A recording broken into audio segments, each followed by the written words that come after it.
je vous propose de rentrer directement dans le vif du sujet et de commencer à réaliser cette application. La première étape va consister à créer le serveur Express.js. Et nous allons également rajouter un plugin, le plugin permettant de traiter les fichiers EJS dans Visual Studio Code. Nous verrons plus tard à quoi correspond ce type de fichier. Ce que je vous propose de faire, c'est de commencer par créer un dossier à l'endroit où vous souhaitez sur votre ordinateur. C'est ce que j'ai fait moi. J'ai créé ce dossier application et je vais simplement le glisser dans Visual Studio Code. En faisant ainsi, on peut cliquer sur Add Folder to Workspace pour rajouter ce dossier dans Visual Studio. Maintenant, on est capable de travailler dedans et de créer des nouveaux fichiers à l'intérieur. Avant de passer directement à la suite, comme je vous ai dit, on va rajouter le fameux plugin qui nous servira pour traiter les types de fichiers EJS. Pour faire cela, c'est très simple, on clique sur le bouton Extension et ensuite on va écrire ici dans l'espace EJS pour aller rechercher le plugin EJS Language Support qu'il faut tout simplement installer. Une fois installé, il est fort probable qu'il faille relancer Visual Studio Code, donc n'hésitez pas à le faire. Je vous invite vraiment à installer ce plugin dans Visual Studio et si vous êtes sur un autre IDE, vous pouvez bien sûr vérifier si jamais il y a un plugin nécessaire pour utiliser ce type de fichier. En réalité, ce plugin, ce qu'il va faire, c'est simplement enlever le rouge pour indiquer qu'il y a des erreurs dans nos pages EJS parce qu'on va utiliser des balises et une syntaxe propre à ce langage. Il faut tout simplement que Visual Studio Code soit préparé à recevoir ce type de notation. Une fois que nous avons fait cela, nous allons générer notre premier fichier que nous allons appeler serveur.js.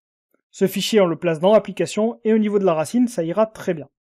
On va faire en sorte également d'ouvrir la console puisqu'on va avoir des modules à installer. Pour cela, vous pouvez cliquer sur CTRL U accent pour ouvrir le terminal. Encore une fois, c'est propre à Visual Studio Code. Sur les autres IDE, à vous de regarder comment il faut le faire. Au niveau des modules que nous allons avoir besoin, comme je vous l'ai dit en introduction, nous allons utiliser le module Express pour créer un serveur rapidement en JavaScript. Dans mes précédents cours, je montrais comment réaliser des serveurs sans utiliser de modules appropriés, donc en le faisant en JavaScript natif. C'est une bonne méthode pour comprendre la relation client-serveur. Donc ici, on va utiliser ce module-là qui va vraiment nous aider et nous faciliter la tâche dans la création d'un serveur. Il va paramétrer pas mal de choses à notre place. On va également installer le module EJS. Donc comme je vous ai dit, on vient d'installer le plugin permettant de traiter ce type de fichier qui va permettre tout simplement de gérer des templates de nos pages. Donc vous allez voir, ça va ressembler beaucoup à des pages HTML dans lesquelles on va incruster des balises pour récupérer des informations qui sont envoyées par le serveur. On va également installer un dernier module, le module NodeMon, qui va nous permettre de relancer de manière automatique notre serveur dès lors qu'on aura fait une modification de celui-ci. Donc je vous propose directement de procéder à ces installations dans Visual Studio Code. Pour ce faire, dans le terminal, il va falloir directement lancer ces installations en écrivant npm install et on va commencer par le premier, c'est Express, donc je l'installe directement. Une fois installé, vous pouvez remarquer qu'il y a le dossier NodeModule qui s'est créé avec tout simplement le module que nous avons installé et tout ce qui le compose, et également le fichier package lock.json qu'on n'ira pas regarder, qui contient des informations sur les modules. On va installer le deuxième module, npm install EJS, et on installe également le dernier qui est NodeMon. Nous venons d'installer les trois modules principaux que nous utiliserons dans la réalisation de cette application. On va maintenant s'intéresser au serveur et on va l'initialiser. Quand vous réalisez une application web comme cela, en JavaScript, il va falloir d'abord initialiser son serveur en utilisant la commande npm init-y. Ça va créer un fichier package.json dans lequel on ira indiquer notamment comment lancer le serveur et comment le relancer de manière automatique en utilisant NodeMon. C'est les informations que vous avez en dessous.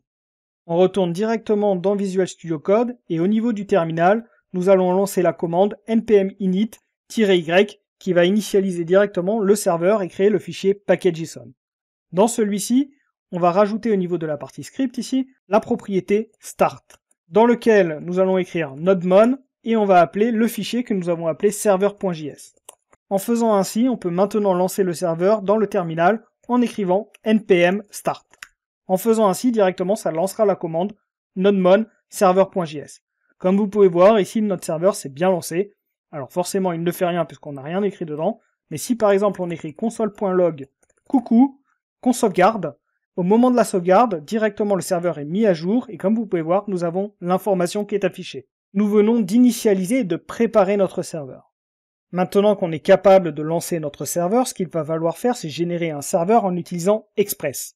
Pour cela, on va devoir récupérer le module, c'est ce que nous ferons dans un premier temps, et ensuite on l'exécutera, on lancera le serveur en lançant directement la fonction express. Il faudra ensuite définir le moteur de template qu'on utilisera, et en l'occurrence, nous avons installé EJS qui sera notre moteur de template.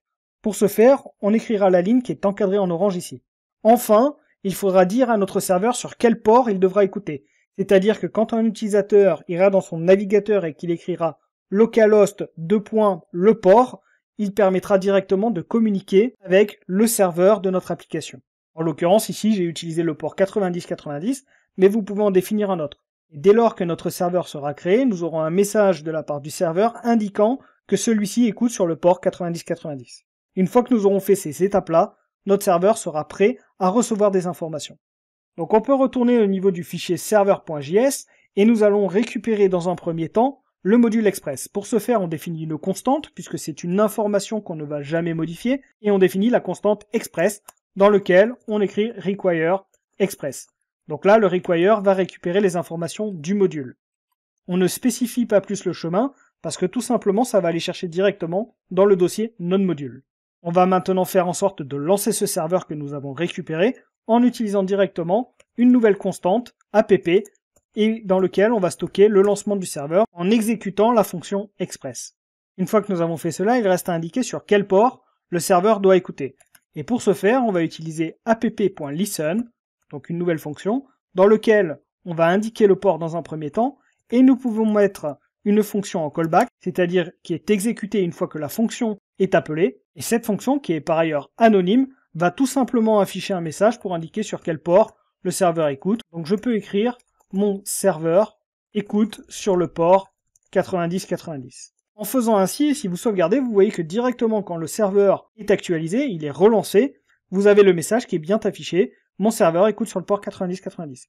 Donc cette information-là, elle est juste pour les développeurs, pour nous en l'occurrence, elle ne sera jamais utile et utilisée pour les utilisateurs. Maintenant, la dernière étape que nous allons faire maintenant, c'est de définir le moteur de template.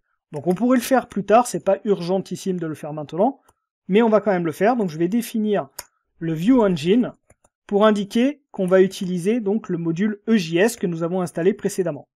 Nous en avons terminé pour cette étape et nous définirons dans la prochaine vidéo comment récupérer les informations envoyées depuis le navigateur client.